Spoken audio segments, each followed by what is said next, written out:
어르신들 요즘 살만하십니까? 자식들 다 키워놓고 나면 마음이 좀 편해질 줄 알았는데 막상 시계줄을 보며 가만히 앉아 있으면 속에서 헛헛한 바람 소리만 나지 않으시던가요?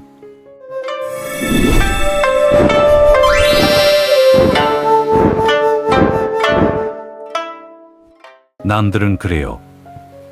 아유, 55년생 양띠들 성격 순하고 착해서 법 없이도 살 사람들이지.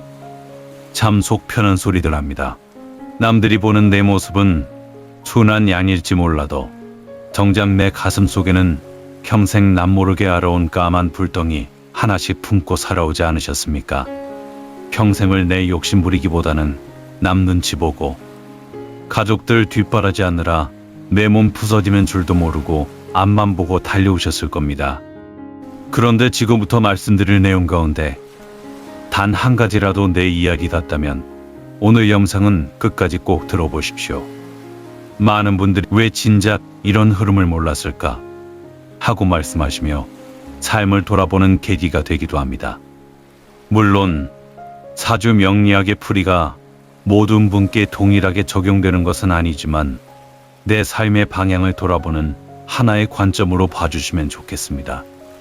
전통 명리학에서는 55년생 을미생 양띠의 흐름을 인생 후반으로 갈수록 조금 더 안정감을 찾아가는 경향으로 풀이하기도 합니다. 그동안 왜 그렇게 열심히 살았는데도 밑 빠진 독에 물 붓기처럼 허덕여야 했는지, 그리고 앞으로 어떤 흐름이 찾아올 수 있다고 풀이하는지 지금부터 전통적인 관점에서 아주 현실적으로 풀어드리겠습니다. 딱 10분만 귀를 열고 한 가지 관점으로 참고해 보시면 좋겠습니다. 진짜 이야기는 이제부터 시작입니다. 우리 55년생 양띠 어르신들, 그동안 왜 그렇게 인생이 고단하고 서러웠는지 전통적으로 해석하는 사주 속 기운의 흐름부터 짚고 넘어가야겠습니다. 인생의 흐름을 풀이해보면 1955년생은 을미생이라고 부릅니다. 이 기운을 쉽게 풀면 한여름에 메마르고 뜨거운 모래땅 위에서 여린 풀잎이나 꽃나무가 홀로 비바람을 버텨내고 있는 형상과 같습니다. 나를 보호해줄 큰 나무 그늘 하나 없이 뜨거운 볕볕 아래서 온몸으로 갈증을 견뎌왔으니 인생이 얼마나 고달프고 외로웠겠습니까? 주변에 사람은 참 많아 보이고 늘 좋은 사람이라는 소리는 듣는데 막상 내 속 깊은 고민이나 외로움을 털어놓을 진짜 내 편은 단 한 명도 없다는 생각에 밤잠 설친 적 없으십니까? 내가 기쁠 때나 슬플 때나 언제나 그 자리에서 나를 지켜줄 줄 알았던 이들이 막상 내가 힘든 시기를 지날 때는 저마다의 핑계를 대며 멀어지는 것을 보며 인간관계에 대한 깊은 환멸을 느끼셨을지도 모릅니다. 내가 인생을 잘못 살았나 하고 자책하지 마십시오. 그것은 여러분의 잘못이 아니라 을미생 특유의 남을 먼저 배려하는 귀한 성품이 도리어 나를 지치게 만드는 도구로 작용했기 때문입니다. 몸이 예전 같지 않다고 느껴질 때 밀려오는 서러움에 혹시 배우자마저도 내 고생을 몰라주고 냉골 같지 않으셨나요? 을미생 분들은 겉으로는 유해 보이지만 속에는 대단한 강인함이 있어서 내 손으로 직접 가문을 일으키고 가족을 책임지는 역할을 맡게 되는 경우가 많다고 풀이하기도 합니다. 게다가 정이 많고 착한 성품 탓에 배우자가 내 희생을 당연하게 여기거나 정작 내가 힘들 때는 서운하게 굴어 속을 끓인 분들이 많습니다. 속이 답답하거나 마음고생이 길었다고 느끼는 분들도 적지 않습니다. 누구보다 열심히 벌었고 남들 쓸 거 안 쓰고 모았는데 꼭 돈 나갈 구멍이 생기지 않으셨나요? 살다 보면 형제나 가까운 사람과의 일로 예상치 못한 지출이 생기기도 하고 믿었던 관계에서 상처를 받으며 재물이 남 좋은 일 시키는 것처럼 빠져나가는 경향을 경험하셨을 수 있습니다. 정작 본인은 속이 시커멓게 타들어가면서도 겉으로는 허허하고 웃어넘겨야 했던 그 세월 참 야속합니다. 그런데 아이러니하게도 명리학에서는 바로 그 젊은 날의 헌신과 희생이 말년의 삶을 지탱하는 가장 큰 자산이자 버팀목이 되는 흐름으로 해석하기도 합니다. 이 뜨거운 대지를 견뎌내고 깊게 뻗어나간 뿌리 끝에 인생 후반전을 조금 다르게 바라볼 수 있는 새로운 실마리가 숨어 있기 때문입니다. 자, 이제 귀를 바짝 기울이셔야 합니다. 인생 전반전에 그렇게 피눈물 흘리며 땅을 다졌다면 이제 60대를 넘어서고 70대로 들어서는 이 시점부터는 운의 흐름이 새로운 국면을 맞이하게 된다고 명리학에서는 이렇게 풀이하기도 합니다. 메마른 땅에 단비가 내리고 비로소 울창한 숲을 이루는 시기, 즉 인생의 변곡점으로 해석하기도 합니다. 하지만 기억하셔야 합니다.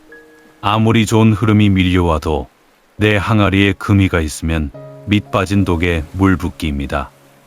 우리 55년생 어르신들이 남은 평생을 평안하게 보내기 위해 지금 당장 단속하셔야 할 첫 번째 구멍은 바로 가까운 사람과의 돈 거래입니다. 전통 명리학에서는 이런 상황을 조심하라는 의미로 해석하기도 합니다. 실제로 노후에는 누구에게나 신중한 판단이 필요한 시기라는 점을 강조하는 풀이도 있습니다. 특히 너랑 나 사이에 이 정도도 못해주냐며 오랜 세월의 정의나 의리를 담보로 무리한 요구를 해오는 사람을 가장 경계하셔야 합니다.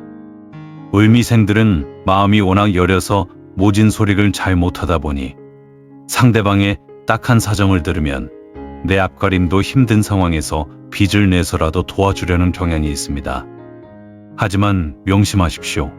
이 시기의 돈 거래는 단순히 재물을 잃는 것에 그치지 않고 수십 년간 쌓아온 소중한 인연까지 원수로 바꾸어 버리는 가장 빠른 지름길이 됩니다. 줄 때는 아깝지 않다고 생각했을지 몰라도 막상 돌려받지 못할 때 오는 배신감은 노년의 건강을 해치는 치명적인 화병이 될 수 있습니다. 특히 을미생들은 나이 들수록 스트레스가 몸의 피로감으로 이어진다고 느끼는 분들도 있습니다. 몸 여기저기가 예전 같지 않다고 느끼는 경우도 있습니다.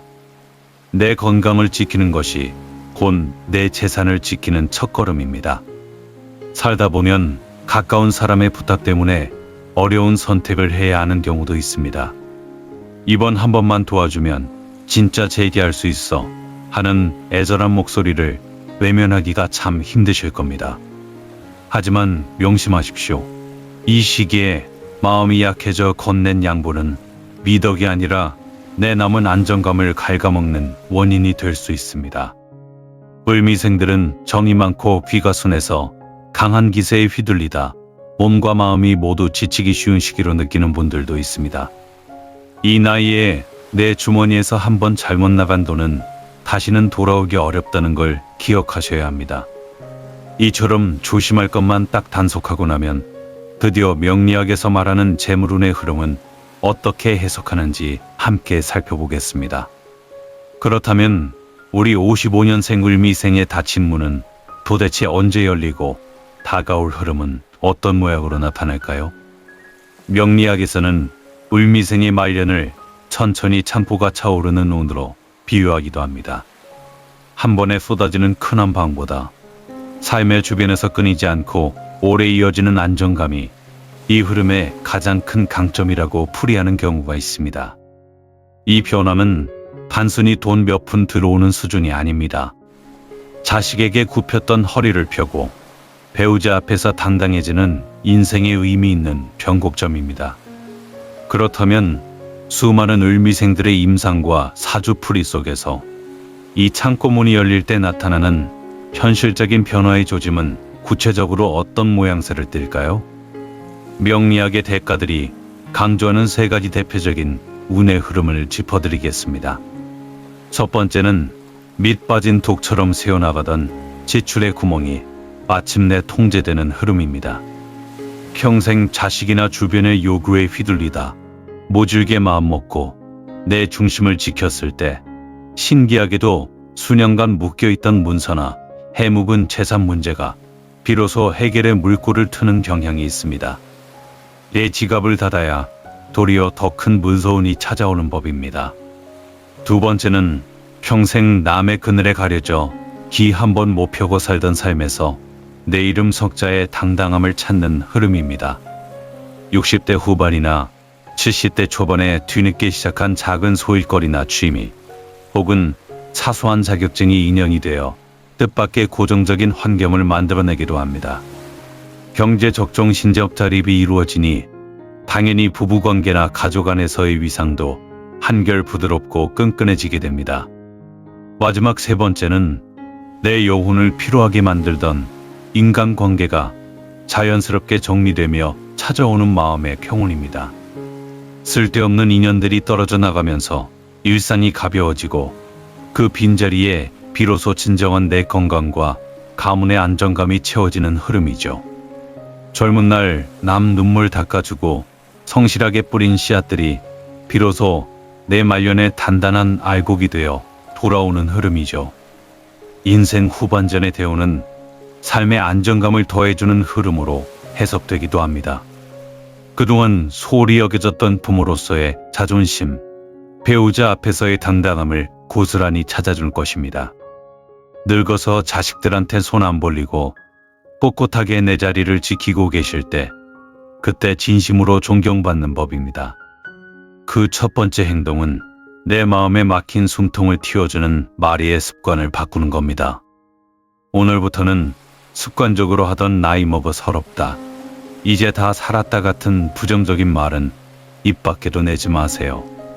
명리학에서는 말의 습관이 삶의 기운에도 영향을 준다고 해석하기도 합니다. 아침에 눈을 뜨면 오늘도 내 몸이 참 평안하구나, 오늘도 감사한 하루가 되길 바란다라고 스스로에게 긍정적인 암시를 주십시오.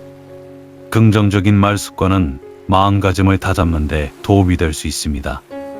두 번째 비밀은 운이 들어오는 통로인 신발장과 현관 바닥을 정돈하는 겁니다. 사주 명리학에서 현관은 외부의 좋은 기운이 내 집으로 들어오는 가장 중요한 관문으로 봅니다. 당장 신지 않는 신발은 신발장 안에 단정하게 넣으시고 현관 바닥을 물걸레로 깨끗이 닦아내십시오. 생활 풍수에서는 이런 정돈된 환경을 좋은 기운을 맞이하는 상징으로 여깁니다. 마지막 세 번째 지혜는 나를 정신적으로 피로하게 만드는 해묵은 인간관계의 과감한 정리입니다. 만나기만 하면 자기 자랑만 늘어놓거나 은근히 나를 무시하는 사람, 만나고 오면 왠지 모르게 기가 푹 꺾이는 지인들과는 서서히 멀리하고 내 에너지를 아끼는 것.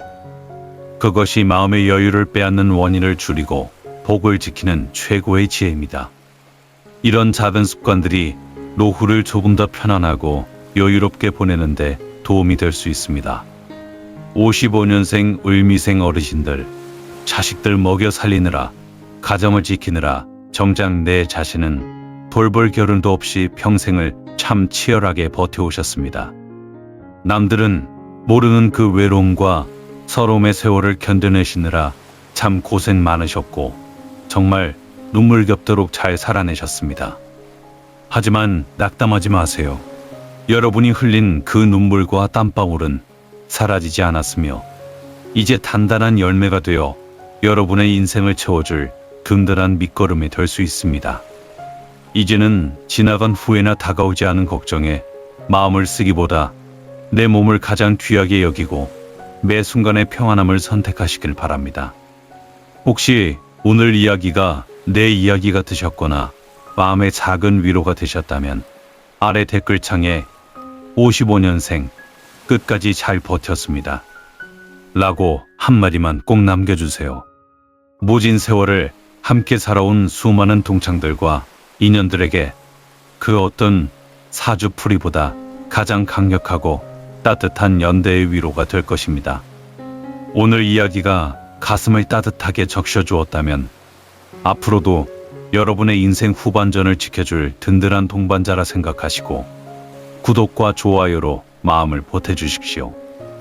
여러분은 참 오래도록 가족을 위해 살아오셨습니다. 이제 남은 시간만큼은 자신의 건강과 마음을 먼저 챙기셔도 됩니다. 모진 계절을 견디는 당신의 뿌리는 깊고 단단합니다. 명리학에서는 지금부터의 시간을 새로운 시작으로 바라보기도 합니다. 가을날의 은은한 온기를 느끼실 수 있기를 바라며 앞으로의 시간을 조금 더 희망적으로 바라보셔도 좋겠습니다. 지금까지 풍수와 운세의 조화였습니다.